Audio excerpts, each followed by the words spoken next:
Hello everyone, ನೀವು ನೋಡ್ತಾ ಇದ್ದೀರಾ anganwadi learnings Bagewadi YouTube channel.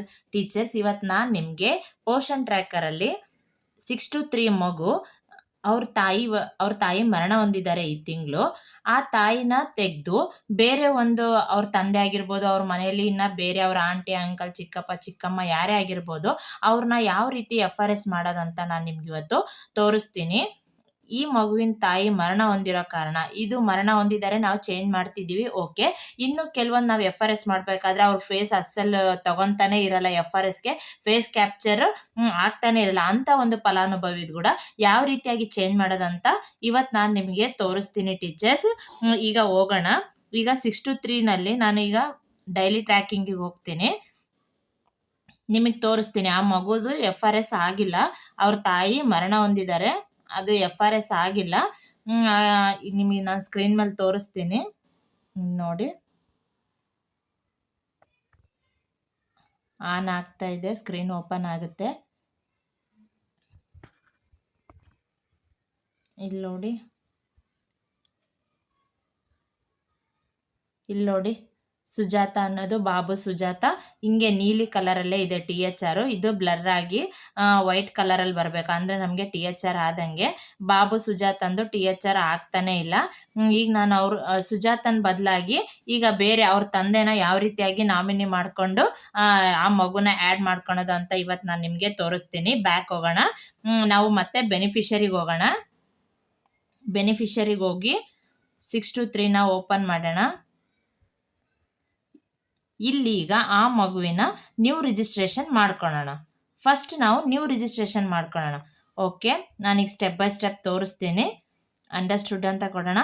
ಈಗ ನಾನು ಅವ್ರ ತಾಯಿ ಮರಣ ಹೊಂದಿದ್ದಾರೆ, ಅದಕ್ಕೆ ನಾನು ಅವ್ರದ್ದು ಫಾದರ್ ತಗೊತಾ ಇದ್ದೀನಿ. ಇಲ್ಲಿ ಪ್ರೊಸೀಡ್ ಅಂತ ಕೊಡೋಣ. ಓಕೆ, ಈಗ ನೆಕ್ಸ್ಟ್ ಕೇಳ್ತಾ ಇದೆ ಆಧಾರ್ ನಂಬರ್ ಅಂತ ಕೇಳ್ತಾ ಇದೆ. ಆಧಾರ್ ನಂಬರ್ ಹಾಕ್ತೀನಿ ನಾನೀಗ.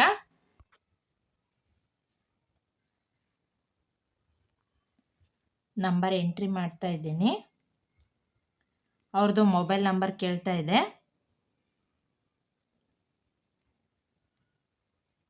ಮೊಬೈಲ್ ನಂಬರ್ ಅವ್ರದ್ದು ಆಧಾರ್ ಕಾರ್ಡಲ್ಲಿ ಏನಿರುತ್ತೋ ಅದನ್ನೇ ಎಂಟ್ರಿ ಮಾಡಿ.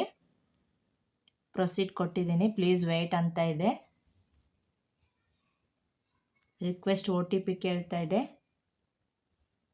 ಈಗ ಅವ್ರ ನಂಬರ್ಗೆ OTP ಹೋಗಿರುತ್ತೆ, ನಾವು ಅದನ್ನು ಕಲೆಕ್ಟ್ ಮಾಡಿ ಈಗ ಹಾಕೊಳ್ಳೋಣ ಟೀಚರ್ಸ್. ಈಗ ಇಲ್ಲಿ OTP ಹಾಕಿದ್ದೀನಿ. ನೆಕ್ಸ್ಟ್ ಈಗ ವೆರಿಫೈ ಕೊಡೋಣ. ಪ್ರೊಸೀಡ್ ಟು eKYC ಅಂತ ಇದೆ, ಕ್ಲಿಕ್ ಮಾಡೋಣ.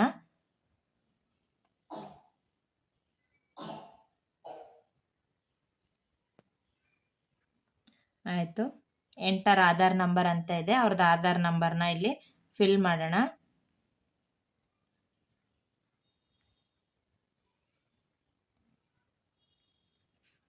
ಸೇಮ್ ಕ್ಯಾಪ್ಚನ ಹಾಕೋಣ. ಅಲ್ಲಿ ಯಾವ ಥರ ಇದೆನೋ ಅದೇ ಥರನೇ ಕ್ಯಾಪ್ಚನ ಹಾಕೋರಿ.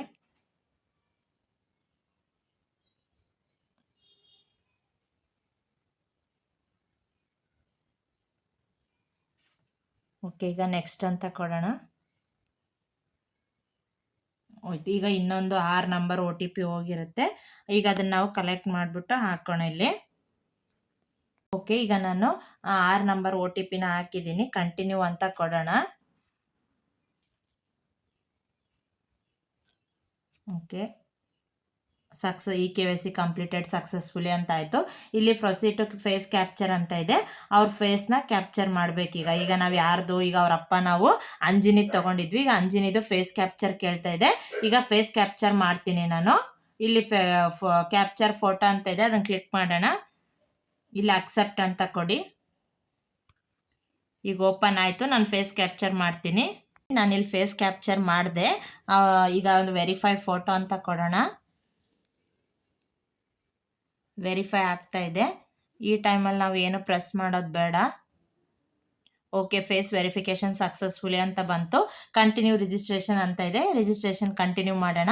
ಇಷ್ಟು ನಾವೀಗ ಮಾಡಿದವ್ರದ್ದು eKYC ಪ್ರೋಸೆಸ್ ಆಯಿತಾ. ಈಗ ನಾವು ಆ ಮಗುವಿಂದು ಎಂಟ್ರಿ ಮಾಡುತ್ತಾ ಹೋಗಬೇಕು. ಆಲ್ರೆಡಿ ನಾವು ಮೊಬೈಲ್ ನಂಬರ್ ಹಾಕಿ ಅಥೆಂಟಿಕೇಶನ್ ಮಾಡಿದ್ವಲ್ಲ, ಆಲ್ರೆಡಿ ಮೊಬೈಲ್ ನಂಬರ್ ಬಂದಿದೆ. ಈಗ ನೇಮ್ ಆಫ್ ದ ಚೈಲ್ಡ್, ಆ ಮಗುವಿನ ಹೆಸರನ್ನ ಎಂಟ್ರಿ ಮಾಡೋಣ. ಪ್ರವೀಣ್ ಅಂತ ಹುಡುಗನ ಹೆಸರು, ನನ್ನ ಪಾಪುನ ಹೆಸರು ಎಂಟ್ರಿ ಮಾಡಿದ್ದೀನಿ.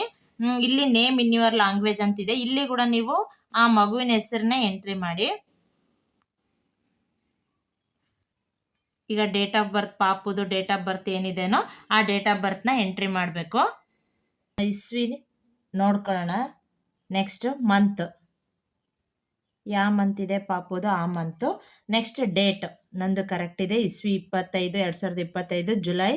ಮತ್ತು ಡೇಟ್ ಕೇಳ್ತಾ ಇದೆ, ಡೇಟ್ ಎಂಟ್ರಿ ಮಾಡ್ತಾ ಇದ್ದೀನಿ 25ನೇ ತಾರೀಕು. ಈ ಮಗು ಈಗ 0 to 6 ತುಂಬಿ 6 to 3ಗೆ ಬಂದಿದೆ.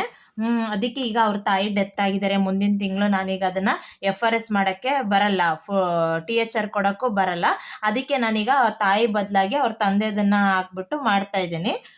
ಅದು ಯಾವ ಥರ ಅಂತ ಪ್ರೊಸೀಜರ್ ನಾನು ನಿಮಗೆ ತೋರಿಸ್ತಾ ಇದ್ದೀನಿ. ಅದು ಗಂಡ ಹೆಣ್ಣು ಅಂತ ಕೇಳ್ತಾ ಇದೆ. ಪಾಪು ಹೆಣ್ಣಾಗಿದ್ರೆ ಹೆಣ್ಣು ಹೊಡೀರಿ, ಗಂಡ ಆಗಿದ್ರೆ ಗಂಡ ಎಮ್ ಅಂತ ಹೊಡೀರಿ. Next name of the mother ಅಂತ ಕೇಳ್ತಾ ಇದೆ, ಅವ್ರ ತಾಯಿ ಹೆಸರು ಹೊಡೀರಿ. ಅವ್ರ ತಾಯಿ ಹೆಸರು ಹಾಕಿದ್ದೀನಿ. ಅವ್ರು ಯಾವ ಕ್ಯಾಸ್ಟ್ ಅಂತ ಕೇಳ್ತಾ ಇದೆ, ಕ್ಯಾಸ್ಟ್ ಎಂಟ್ರಿ ಮಾಡಿ. ಇಲ್ಲಿ ರೆಸಿಡೆನ್ಸಿ ಟೈಮ್ ಅಂದ್ರೆ ಅವ್ರು ಪರ್ಮನೆಂಟಾ ಟೆಂಪ್ರವರಿನ ಅಂತ ಕೇಳ್ತಾ ಇದೆ. ಅದು ಅವರು ಈ ತಾಯಿ ಈಸಿನೇ, ಅವರು ಬಾಗೇವಾಡಿ ಈಸಿನೇ, ಅದಕ್ಕೆ ನಾನು ಪರ್ಮನೆಂಟ್ ಅಂತ ಕೊಡ್ತಾ ಇದ್ದೀನಿ. ಇದು ನೋಡಿ, ಈಸ್ ದ ಚೈಲ್ಡ್ ಡಿಕ್ಲೇರ್ಡ್ ದಿವ್ಯಾಂಗನ್ by the CMO office medical authority. ಇದು ಒಂದು ಆಪ್ಷನ್ ಎಕ್ಸ್ಟ್ರಾ ಈಗ ಆ್ಯಡ್ ಆಗಿದೆ. ಹಿಂಗಂದ್ರೆ ಆ ಮಗು ಏನಾದರೂ ಅಂಗವಿಕಲತೆ ಇದೇನಾ ಅಂತ ಕೇಳ್ತಾ ಇದೆ. ನೀವು ನೋ ಅಂತ ಹೊಡೀರಿ, ಇದ್ರೆ ಎಸ್ ಅಂತ ಹೊಡೀರಿ. ನಂದಿಲ್ಲಿ ಇಲ್ಲ, ಅದಕ್ಕೆ ನಾನು ನೋ ಅಂತ ಹೊಡೆದಿದ್ದೀನಿ. ಈಗ ಸಬ್ಮಿಟ್ ಕೊಡ್ತಾ ಇದ್ದೀನಿ. ನೋಡಿ, ಬೆನಿಫಿಷರಿ ರಿಜಿಸ್ಟರ್ಡ್ ಸಕ್ಸಸ್ಫುಲಿ ಅಂತ ಬಂತು, ಪ್ರವೀಣ್. ಓಕೆನಾ, ಇದಿಷ್ಟು. ಈಗ ಈ ಮಗು ಅವ್ರ ತಂದೆ ಹೆಸರ ಒಂದು ಇದರಲ್ಲಿ ಆ್ಯಡ್ ಆಯಿತು. ಓಕೆನಾ, ಈಗ ನಾವು ಬ್ಯಾಕ್ ಹೋಗೋಣ. ಈಗ ನಾನು ನಿಮ್ಗೆ ಏನು ಮಾಡಬೇಕು ನೆಕ್ಸ್ಟ್ ಅಂತ ಹೇಳ್ತೀನಿ. ಈಗ 6 to 3 ಓಪನ್ ಮಾಡೋಣ. ಓಪನ್ ಆಗ್ತಾ ಇದೆ. ಇಲ್ಲಿ ನೋಡಿ, ಮೊದಲೇ ಹೆಸರು ಇತ್ತಲ್ವಾ, ಬಾಬು ಸುಜಾತ ಅಂತ ಇತ್ತು. ನಾನು ಇನ್ನೂ ಅವಾಗ ಪಾಪುದ ಹೆಸರಿಟ್ಟಿದ್ದಿಲ್ಲ, ಬಾಬು ಅಂತೇಳಿ ಆ್ಯಡ್ ಮಾಡ್ಕೊಂಡಿದ್ದೆ PT ಅಂದರೆ ಪೋಷನ್ ಟ್ರ್ಯಾಕರಲ್ಲಿ. ಇಲ್ಲಿದೆ ಬಾಬು ಸುಜಾತ ಅಂತ. ಈಗ ಇದನ್ನು ನಾವು ಮೈಗ್ರೇಟ್ ಔಟ್ ಕೊಡೋಣ. ಓಕೆನಾ, ಮೈಗ್ರೇಟ್ ಔಟ್, ಎಸ್. ಈ ಮಗು ನಾಳೆ ನಿಮ್ಮ ಇದರಲ್ಲಿ ಇರೋದಿಲ್ಲ, ಯಾಕಂದರೆ ಈಗ ನಾವು ಮೈಗ್ರೇಟ್ ಔಟ್ ಮಾಡಿದ್ವಿ. ಈಗ ಇದು ರಿಮೂವ್ ಆಗಿರುತ್ತೆ ನಿಮ್ಮ ಪ್ರೊಫೈಲಿಂದ.